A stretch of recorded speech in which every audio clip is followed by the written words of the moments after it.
Hello and welcome back to In Case You Missed It, Black Audacity Style, where we will bring you up to speed today on last week's news and hot topics that you may have missed. I'm Lawanda Morris, CEO of Black Audacity Magazine and your host for this evening. Now, normally we discuss multiple topics, but today is another special edition of In Case You Missed It, and we will only be discussing one topic. And that's the newly released and highly anticipated part 2 of season 3 of Bridgerton. That's right, Bridgerton part 2 of season 3. So spoiler alerts.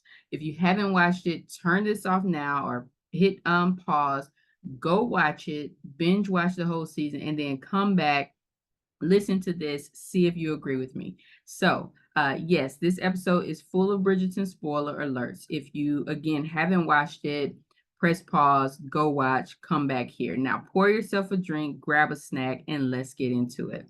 Now, during the first episode, and I'm gonna break this down episode by episode, though I might include a little bit of information from another episode and one explanation. So just follow along as best you can. If you have anything to add, please feel free to do so down in the comments. But to jumpstart us off, the announcement of Penelope's surprise engagement to Colin reverberates through the ton while Penelope grasps with the need to disclose her true identity as Lady Whistledown. Eloise threatens Penelope that she will tell Colin if Penelope doesn't. But as it turns out, Colin finds out anyway, and he is, of course, not pleased. He is a man of his honor, though, and after knowing Penelope's true identity, he vows to still go through with the wedding because if you watch part 1 of season 3, you know what has transpired between Penelope and Colin and that they are now engaged. Now, a desperate Lady Whistledown imposter emerges, or AKA Cressida, who strives to publicly win the Queen's favor after the Queen offers a reward for whoever unveils the true identity of Lady Whistledown. And to, of course, avoid Cressida's fate of having to be married off to an old man who's old enough to be her grandfather, and then to also avoid being shipped off to the countryside to live with her aunt in shame. Now, the Queen is not convinced that Cressida is Lady Whistledown.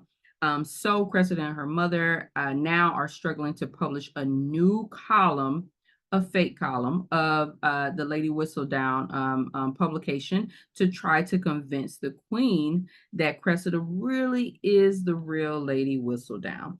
Knowing Cressida and what she might write in her fake Lady Whistledown column, Penelope now races to publish a new column first to show the Queen that Cressida and whatever trash she might write is not the real Lady Whistledown and cannot be revealed. Because, of course, when Cressida revealed herself to be Lady Whistledown, she did it in front of everyone. And so Penelope is now rushing to try to put out a new column before Cressida gets one out. Once the two different columns of Lady Whistledown's publication comes out, the real one being Penelope's and the fake one being of course Cressida, who her mom helped her put this together, gets published, it fuels the Queen's search for the real Lady Whistledown. As the Penelope and Colin wedding looms, Penelope questions her future as a wife and a scribe. Colin wants her to give up her writing, and she is struggling to give up that very, very important part of her identity. Would you be so willing to give it up, ladies, if you were in Penelope's position? This naturally causes a divide between the two, but a beautiful wedding nonetheless takes place.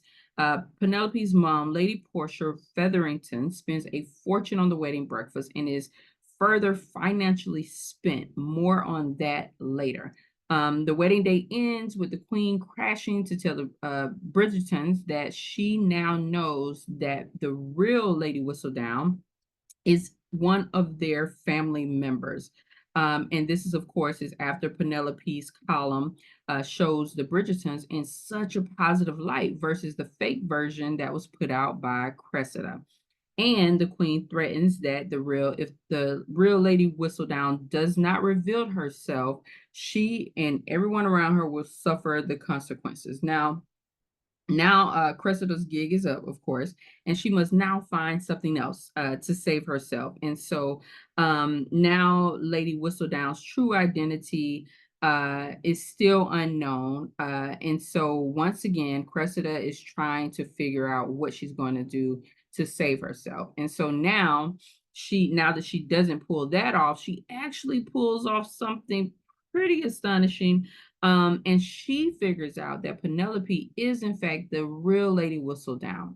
And she threatens to blackmail Penelope if Penelope doesn't pay her to go away.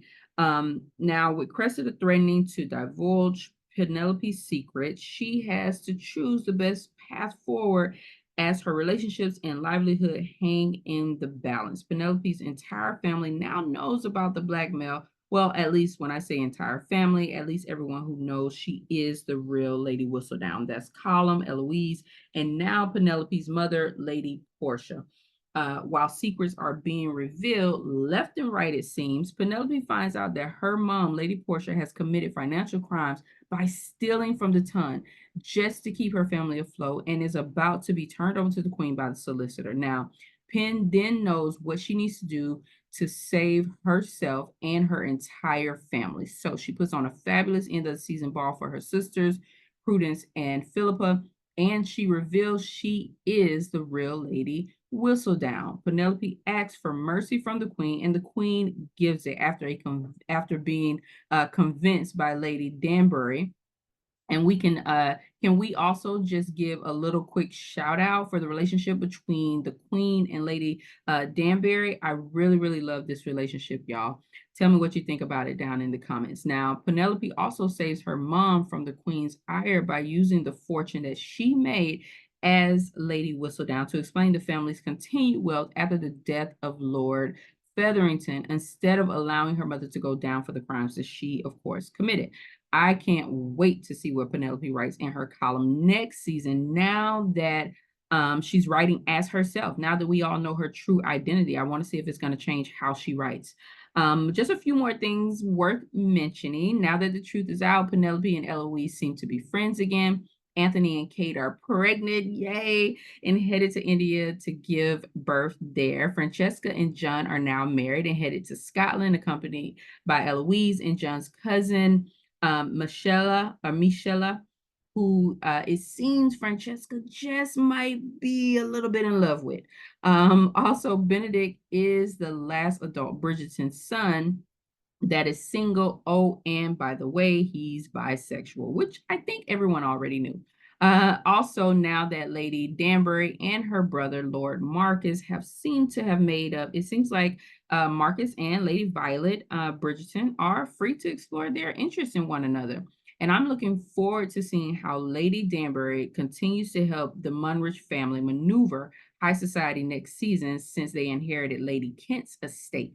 And finally, it looks like the wallflower Penelope Featherington, now Penelope Bridgerton, has beat her sisters in having the next heir of the Featherington estate. Now that Penelope and Colum have given birth to a son when both her sisters had daughters. I really love the storylines this season, y'all.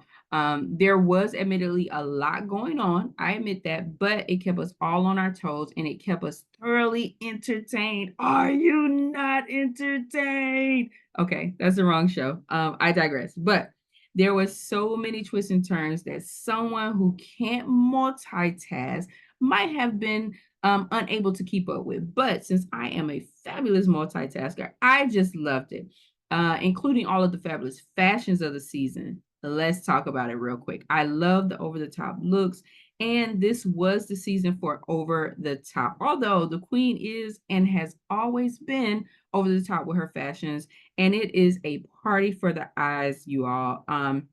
You don't know where to look first, right? So you don't know who to look at first with all of the highly detailed gowns. And even I enjoyed the men's wardrobes. So let's give it up for the lead designer, John Glacier, as well as Dougie Hawkes and George Sayer for giving us such a visual lovely show. So congratulations to Shonda Rhimes, the entire cast, and everyone that made this season a successful one that goes down in the history books. Cheers, and here's to season 4, which we cannot wait for, but wait we shall. So, well, that's all for now.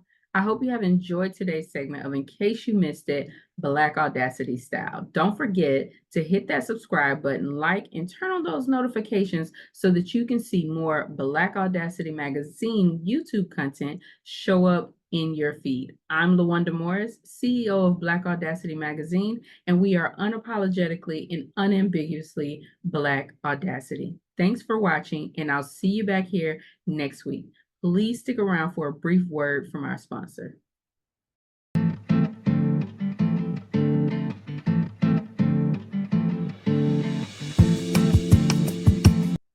Thank you so much to our sponsor, Black Skin Beauty. Black Skin Beauty is that black don't crack kind of beauty, y'all, that we all want, and now we all can have with Black Skin Beauty's new Youthful Skin Regimen.